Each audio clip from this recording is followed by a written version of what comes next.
Girdėjau, nusipirkote dar vieną butą Vilniuje. Principė taip. Ir ne vieną, net o du. Spėk, kaip rinkausi, kur pirkti. Tai turbūt pagal pavadinimą. Jau pažįsti mane, jau pažįsti. Bet tik iš dalies teisus esi. Rinkausi pagal pavadinimo ir kokybės santykį. Ten, pavyzdžiui, Pilaitė kokia. Tai gerai skamba, super, ne, tipo, tokia maža pilis kažkokia graži. Bet tai kas per rajonas? Baisu, kažkoks Černobylį primena. Žodžiu, pavadinimas netitinka fasono. Tokių kaip lazdynų, tai aš net nesvarščiau.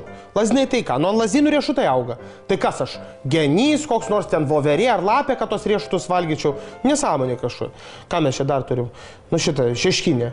Tai pilkų dėžių, pilkų namų rajonas. Baisus ir dar su žeminančiu pavadinimu. Šlikštu.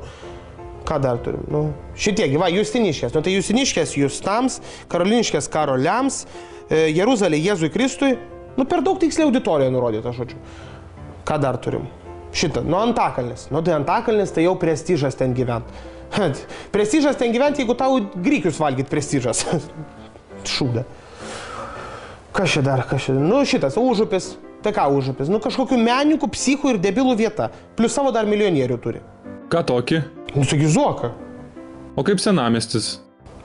Senamiestis tai toks pavadinimas, kuris susideda iš dviejų pavadinimų. Žodžių. Senas miestas. Tai kaip tu man pasakyk, kaip senas daiktas gali būti geras. Senas mašinas perka tik varguoliai. O senų merginų tai iš vis net nebūna. Jeigu ir būna, tai nenorėčiau pamatyti. Bet senamiestis turi savo dvasią, istoriją. Istorijų tai nekenčiu, dvasių irgi. Tai kur nusipirkot butus? Tai viena centre, nes aš toks kaip ir esu toks Lietuvos centras, o kita Naujamiestį.